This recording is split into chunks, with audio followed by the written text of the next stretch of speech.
हमारे चैनल में आपका स्वागत है। आज हम आवर वंडरस वर्ल्ड 5 पुस्तक के अध्याय 5 को समझने जा रहे हैं। चलिए शुरू करते हैं।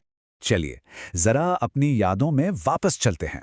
स्कूल का वो एक खास दिन 26 जनवरी याद है आपको? हम सब सुबह सुबह स्कूल पहुंच जाते थे, एकदम साफ यूनिफॉर्म में। हवा में एक अलग ही जोश होता था, है ना? और फिर वो पल जब ढोल की आवाज के साथ हमारे हेड टीचर झंडा फहराते थे तो हमारा दिल गर्व से भर जाता था। और जैसे ही हमारा तिरंगा हवा में लहराता था, हम सब एक साथ एक ही आवाज में अपना राष्ट्रगान गाते थे। वो जो एकता और गर्व वाली फीलिंग होती है ना, वो सच में कमाल की होती है। अच्छा, क्या आपने कभी सोचा है कि हमारे तिरंगे के ये रंग हमसे क्या कहते हैं? देखिए, सबसे ऊपर जो केसरिया रंग है वो हमारी ताकत और हिम्मत को दिखाता है। उसके ठीक नीचे जो सफ़ेद रंग है वो शांति और सच्चाई का प्रतीक है। और बीच में जो नीला अशोक चक्र है वो हमें हमेशा हमारे कर्तव्य यानी धर्म की याद दिलाता है। और सबसे नीचे का हरा रंग वो तो हमारे देश की तरक्की और खुशहाली को दिखाता है। तो हम 26 जनवरी को ही क्यों मनाते हैं? क्योंकि इसी दिन साल 1950 में हमारे देश ने नियमों की एक बहुत ही खास किताब को पूरी तरह से अपनाया था। इसे हम संविधान कहते हैं। सोचिए, ये एक तरह से हमारे देश की रूल बुक है जो ये पक्का करती है कि देश सही से चले और हम सब सुरक्षित और खुश रहें। चलिए, अब देश की बड़ी बड़ी बातों से हटकर एक ऐसी चीज देखते हैं जो हम सब रोज अपनी जेब में रखते हैं, हमारा करेंसी नोट।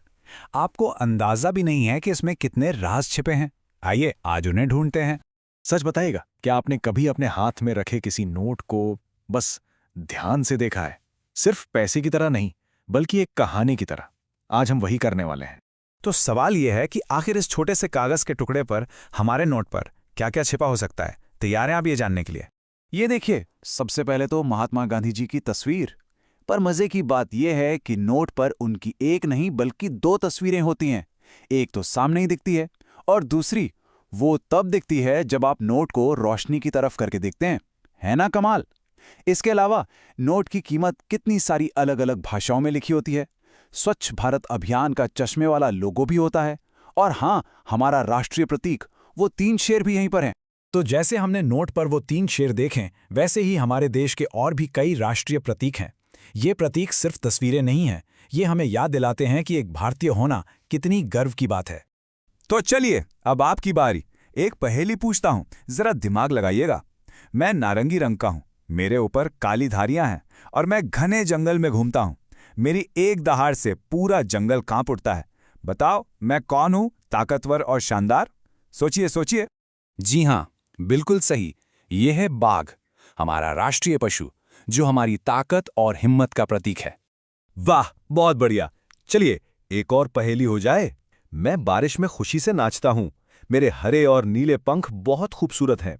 मेरे सिर पर एक ताज है और मैं अपने पंख फैलाकर नाचता हूं। बता कौन हूं मैं? हाँ, ये है हमारा खूबसूरत मोर, हमारा राष्ट्रीय पक्षी। देखा आपने, हमारे राष्ट्रीय प्रतीक कितने सुंदर और गहरे मतलब वाले हैं। अब बात करते हैं उस चीज की जो भारत को सच में भारत बनाती है। वो है हमारी अनेकता में एकता। ये सिर्फ एक कहने की बात नहीं है, बल्कि यही हमारी सबसे बड़ी ताकत है। चलिए समझते हैं कैसे। जरा सोचिए, क्या हमारा देश एक ऐसे बगीचे जैसा है जहां सब फूल एक जैसे हैं, साफ सुथरा पर थोड़ा बोरिंग, है ना? या फिर हमारा देश एक घने हरे भरे जंगल की तरह है जहां हजारों तरह के पेड़ पौधे हैं, अलग अलग जानवर हैं और ये सब मिलकर एक दूसरे को मजबूत बनाते हैं। बिल्कुल, हमारा देश उसी जंगल की तरह है। हमारी अलग अलग भाषाएं, पहनावे और त्योहार ही हमें और ज्यादा मजबूत और खूबसूरत बनाते हैं। और ये विविधता दिखती कहाँ है? अरे भाई, हर जगह। हमारे देश में 1000 से भी ज्यादा भाषाएं बोली जाती हैं।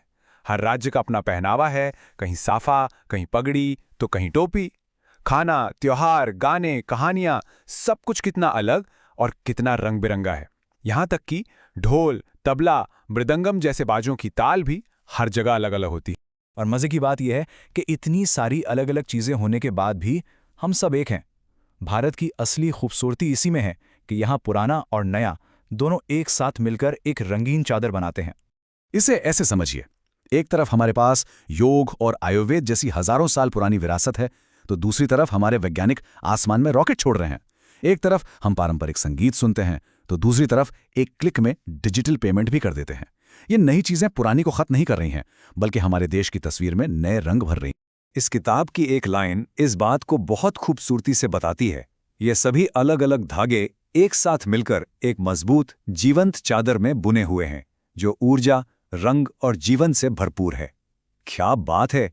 ये लाइन ही पूरे भारत को समझा देती है। तो ये सब जानने के बाद अब एक सवाल मैं आपसे पूछता हूं। एक गर्वित नागरिक होने के नाते आप अपने इस महान देश के लिए क्या कर सकते हैं? इस पर जरूर सोचिएगा। देखने के लिए धन्यवाद। हमारे चैनल को लाइक, शेयर और सब्सक्राइब करना ना भूलें।